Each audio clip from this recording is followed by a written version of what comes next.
Olá, boa tarde. Mais uma vez, seja muito bem-vindo. Nós estamos ao vivo, agora são 15 horas e 29 minutos pelo horário de Brasília.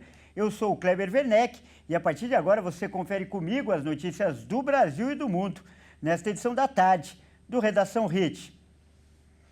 E olha só, essa notícia: 10 crianças foram internadas em um hospital após terem contato com veneno de rato.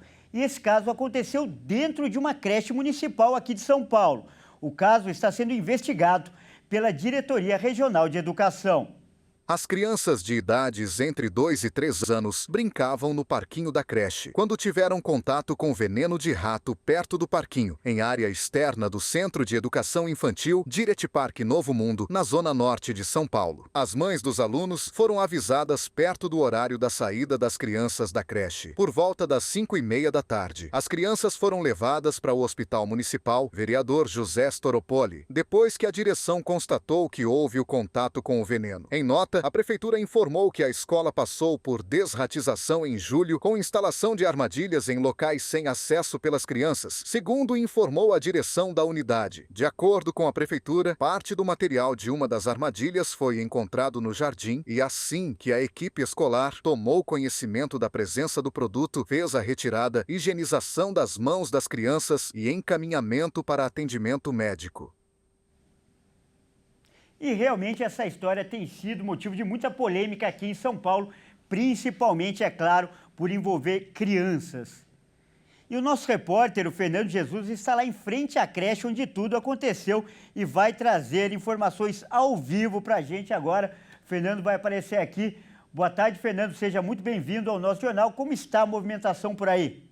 Boa tarde, Kleber. Boa tarde a você que nos assiste. O caso aconteceu aqui nessa creche municipal localizada na zona norte de São Paulo, o CEI Parque Novo Mundo.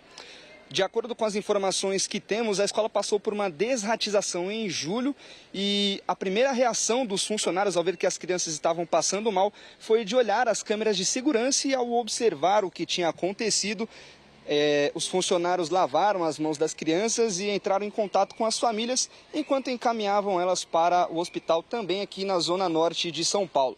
No total foram 10 crianças internadas e elas ficaram em observação médica até amanhã desta terça-feira. E elas foram todas liberadas, todas as 10 crianças já tiveram alta do hospital.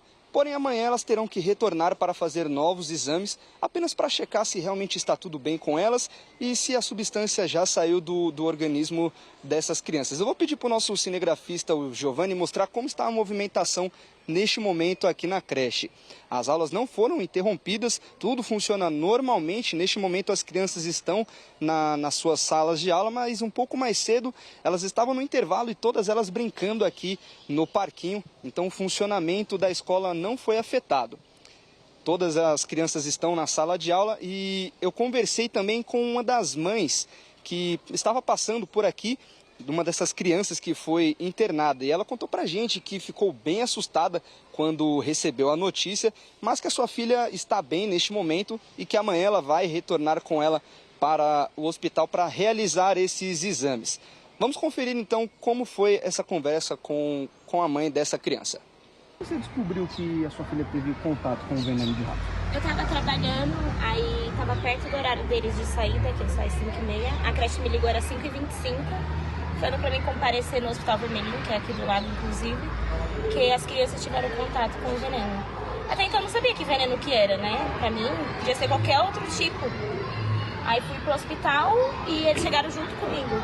Só que tá martelando na minha cabeça que isso já tinha acontecido há algumas horas. Porque minha mãe chegou um pouco antes no hospital, que eles tinham contato com ela também, chegou um pouco antes e eles não tinham chegado ainda. Aí eles me ligaram, falaram que era pra mim lá, eu fui e falaram que era o veneno de rato. E qual foi a sua reação com a notícia? Eu fiquei assustada porque eu não sabia se tinha acontecido naquele momento ou se realmente já tinha acontecido antes. O efeito eu não sabia se demorava pra acontecer, só queria que fizesse o exame logo, inclusive demorou. E quando vocês chegaram no hospital, o que os médicos falaram para você? Não foram atendidos hoje de manhã às 7 horas. A gente chegou às 5h30 ontem. As crianças entraram, ligaram pra gente 5h25, 5h30 eu cheguei lá. Umas 5h40 passaram na triagem, só mediram a saturação e viram que estava com febre. Aí foram passar com o médico hoje cedo. E você disse que ela vai ter que voltar para o hospital amanhã. O que os médicos falaram em relação a isso? Todas as crianças, né, vão ter que refazer os exames, porque como foi um veneno muito... que é fatal, no caso, né? Aí vai ter que refazer, só por desencargo de consciência mesmo, pra ver se tá tudo bem. Mas nesse momento ela tá bem? Tá bem, graças a Deus, não teve nada. Eu acredito mesmo que só tenha sido o contato da mão com o veneno, não tenha colocado na boca nem nada. E a Prefeitura de São Paulo, junto com a Prefeitura Municipal de Educação, emitiu uma nota. E em nota, o SME lamenta o ocorrido e informa que toda a unidade escolar está prestando apoio para essas famílias. E a Diretoria Regional de Educação abriu um processo para apurar o caso e vai tomar as medidas cabíveis. É com você no estúdio, Kleber. Tá certo, Fernando. Muito obrigado pelas informações. E dá para imaginar, né, a preocupação dos pais quando souberam da notícia. Nós vamos continuar acompanhando esse caso de perto. E olha só, também em São Paulo, hoje um vídeo viralizou na internet. Isso porque uma aluna acabou sendo ferida em uma escola também de São Paulo, também na Zona Norte, igual essa aí que a gente acabou de ver. No caso, essa é uma creche, né? E após o teto da sala desabar. Olha só a imagem. O vídeo mostra a destruição que ficou a sala de aula. Alguns alunos da Escola Estadual Professor Antônio José Leite, na Zona Norte de São Paulo, foram surpreendidos durante uma aula após parte do teto desabar. O gesso que se desprendeu do alto atingiu pelo menos 6 carteiras. A Secretaria da Educação do Estado de São Paulo informou que uma aluna foi atingida na cabeça. Prontamente atendida, a jovem foi levada ao hospital e já passa bem. Horas após o acidente, o local foi interditado e engenheiros foram enviados para iniciar as obras de reforma. Na mesma nota emitida pela Secretaria de Educação, toda a estrutura da escola deverá passar por uma análise dos engenheiros. A gente muda de assunto para falar de outro caso que também está repercutindo bastante aí nos sites de notícias. Nós vamos trazer agora informações sobre o acidente com a van que levava uma equipe de remo. 9 pessoas morreram. O único sobrevivente teve alta exatamente hoje do hospital. E quem vai trazer essas informações agora é a nossa repórter, a Michele Veiga, que também está ao vivo, vai aparecer aqui. Boa tarde, Michele. Seja muito bem-vinda aí ao nosso jornal. Boa tarde, Kleber. Boa tarde a você, a todos que nos assistem, né? Hoje Santa Catarina está ali na casa dos 38 graus, Werneck, que está muito quente.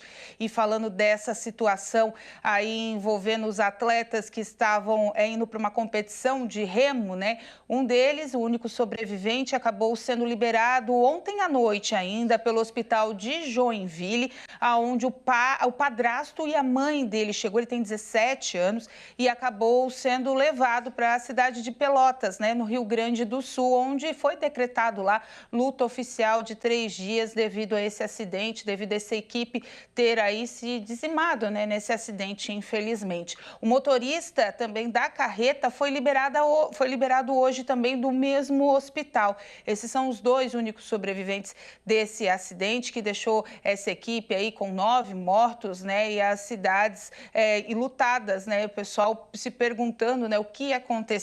A Polícia Rodoviária Estadual, que atendeu o acidente do Paraná e também de Santa Catarina, já estão elaborando laudos para saber, né, o que realmente causou a queda desse caminhão em cima dessa van que caiu. Tem mesmo falta aí de freios, falta de manutenção adequada, enfim, o que a gente sempre fala por aqui nas nossas reportagens, essa questão da manutenção dos veículos ao pegar as estradas, né, Kleber?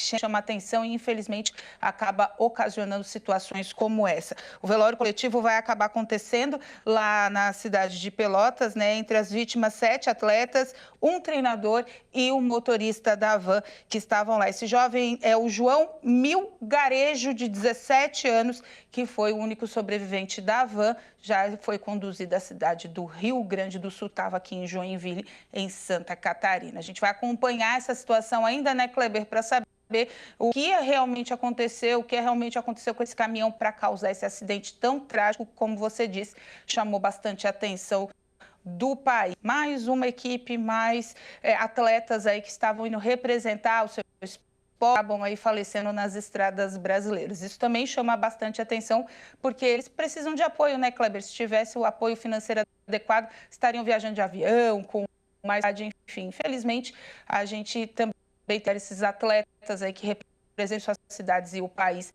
Dito esporte amador de esporte olímpico. Kleber. Tá certo, então, Michele, você tem toda a razão. É preciso ficar atento a duas questões aí importantes.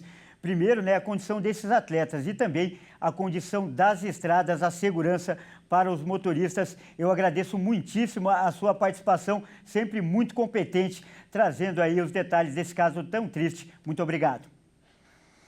E olha só, vamos continuar nosso giro de repórteres pelo país agora no Rio de Janeiro, onde acontece hoje uma grande operação que mira uma quadrilha que atua dentro dos presídios. E os criminosos aplicam aquele famoso golpe do falso sequestro, por meio de chamadas telefônicas.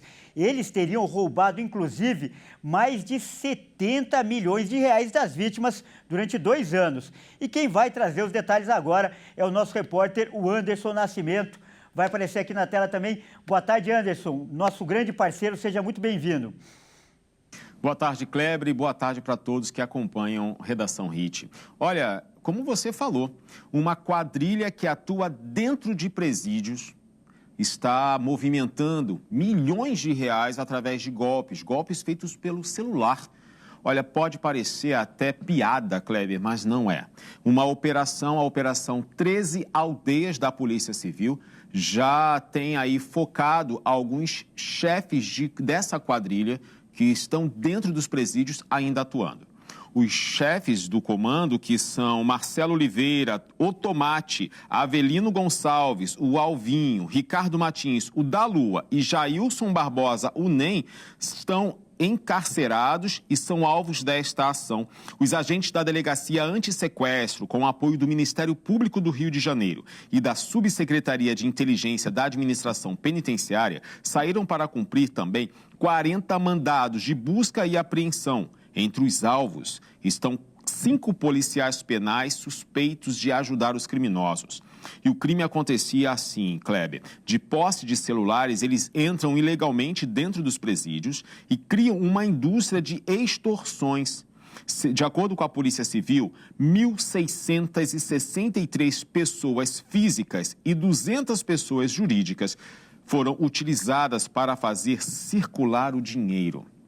Kleber, os crimes acontecem de 2 formas. O falso sequestro, que é quando eles ligam para uma pessoa aqui fora e ela, ao atender, eles começam a dizer, olha, estou com seu filho, começam a ameaçar e pedindo o resgate. Outro é a falsa taxa, que eles ligam para comerciantes de comunidades, se passando por comandantes da ação criminosa daquela área, dizendo que estão devendo pagamento. E aí a pessoa entra num desespero, num pânico e acaba fazendo o pagamento. Kleber, esse povo de Israel foi fundado em 2004, tem 20 anos. E eles são de ex-criminosos de outras corporações, de outras organizações que foram deixados de lado. Eles são estupradores e pedófilos que fazem parte aí dessa rede. Lamentavelmente, continuam agindo até dentro de uma segurança máxima. Uma coisa que eu percebi, né, numa das experiências que a gente teve aqui na TV de cobrir mudanças de criminosos, de unidades, a gente foi fazer uma cobertura frente a uma penitenciária aqui no Rio e o nosso sistema de tecnologia do celular não funcionava. Mesmo fora do presídio, a gente não conseguia acessar os dados porque a internet ali não funcionava. Mas o que chama a atenção é como eles lá de dentro conseguem fazer esses golpes e levantar de 2022, né? Foi de janeiro de 2022 a maio deste ano, movimentar quase 70 milhões de reais. Isso que é curioso. É com você, Kleber. Olha, Anderson, muito apropriado o seu comentário. Como eles podem, primeiro, ter acesso a celulares dentro da cadeia e, segundo, como esses celulares conseguem funcionar. Isso o poder público vai ter que explicar. Olha só, e o Anderson, ele descreveu aí com uma riqueza de detalhes como funciona esse golpe. Nós preparamos o material para você ter a mesma sensação que uma vítima tem quando atende o telefone. Olha só, agora nós vamos ouvir uma gravação de um desses golpes e a vítima é uma idosa.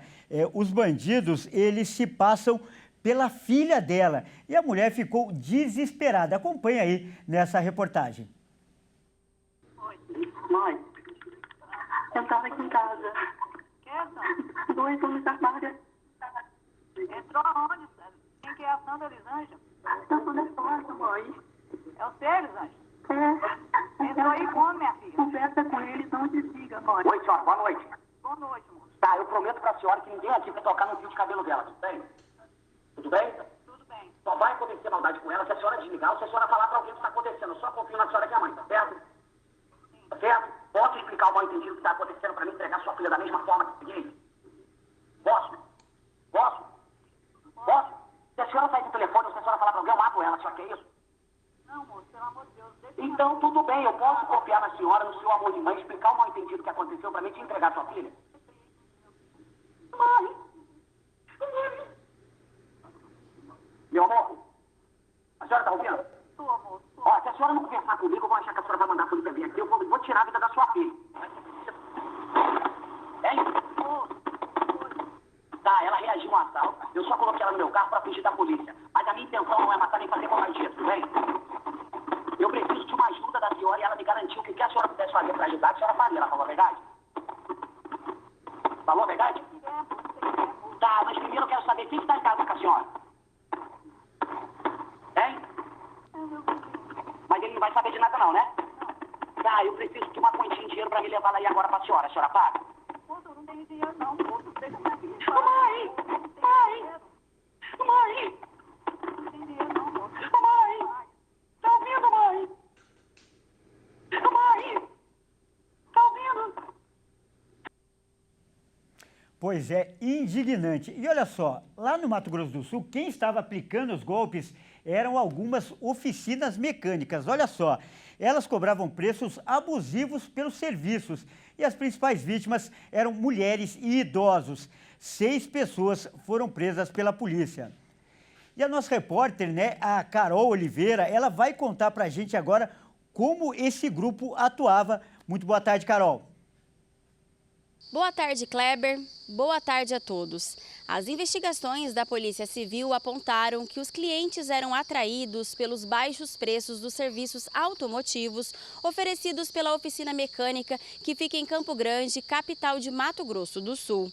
Depois que deixavam os veículos no local para fazer os reparos, os indícios são de que a empresa apontavam diversos problemas que não tinham sido relatados pelos proprietários. Fazia exigências de serviços que não estavam combinados e até chegava a fazer manutenções sem a autorização.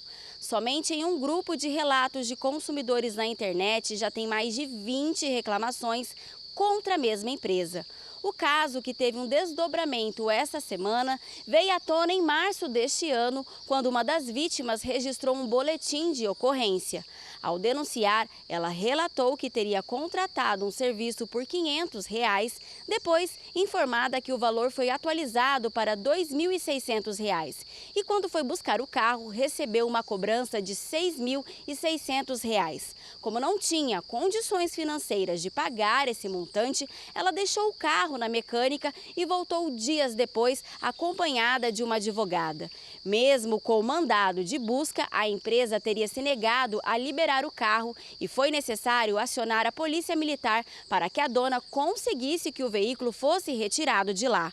O proprietário da oficina chegou a ser preso e levado à DEPAC, Delegacia de Pronto Atendimento Comunitário, por ter desacatado os policiais. O empresário foi solto 2 dias depois, após pagar fiança de R$ 5.000. Ele ainda é acusado de difamação qualificada contra funcionário público, uma delegada, que também seria uma das vítimas do golpe. O dono da oficina responde também por estelionato e organização criminosa. Além dele, foram indiciados indiciados pela Polícia Civil pela acusação de envolvimento nos crimes mais 5 funcionários da oficina. O gerente, um vendedor, um mecânico, um borracheiro e um alinhador.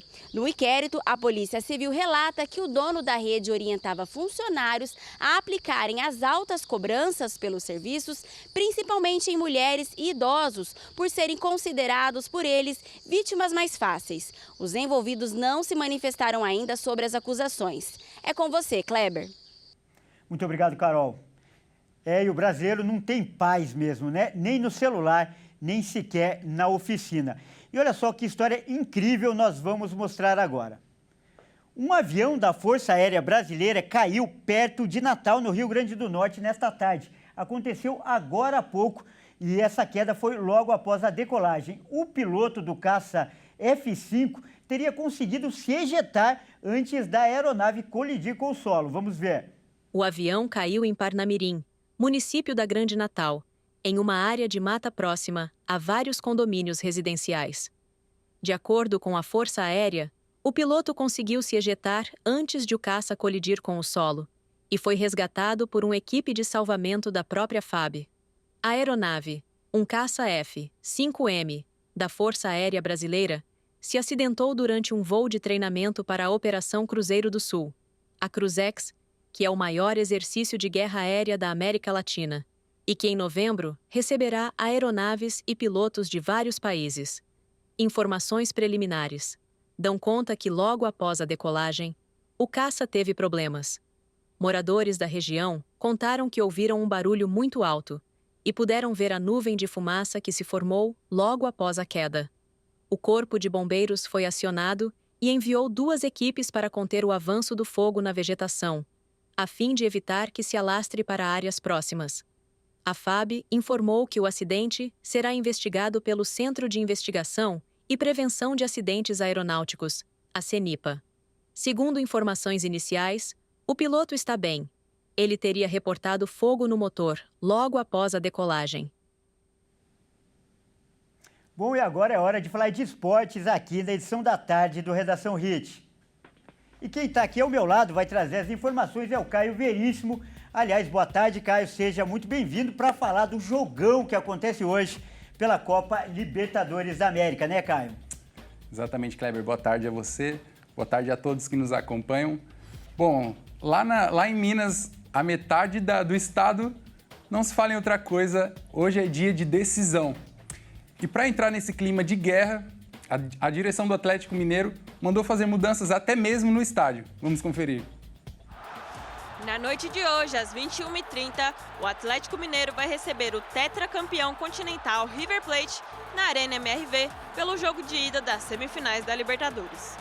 Um jogo duríssimo para os brasileiros, não só pela tradição dos argentinos, sob o comando do supercampeão Marcelo Gallardo, mas principalmente porque a final vai ser disputada no seu estádio, o Monumental de Núñez. Então eles farão de tudo ao seu alcance para chegar à grande final. O Galo espera criar um clima macabro para o grande jogo e para isso promoveu mudanças na Arena MRV.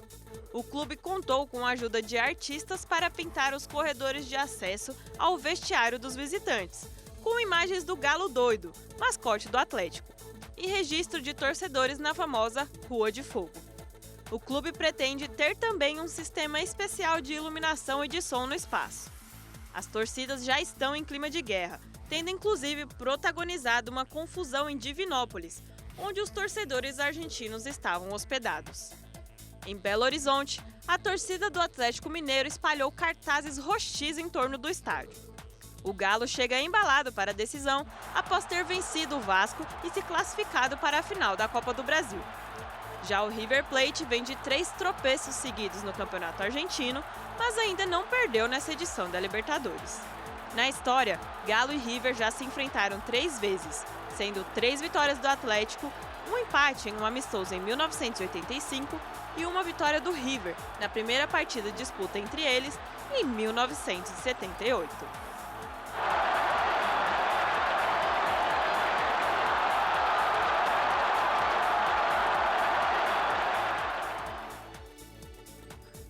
Bom, por hoje é isso, Kleber. Uma boa tarde a você. Muito obrigado, Caio. Boa tarde. Essa edição fica por aqui, eu agradeço a sua companhia e não se esqueça que às 18h30 eu volto com mais notícias para você. Até mais!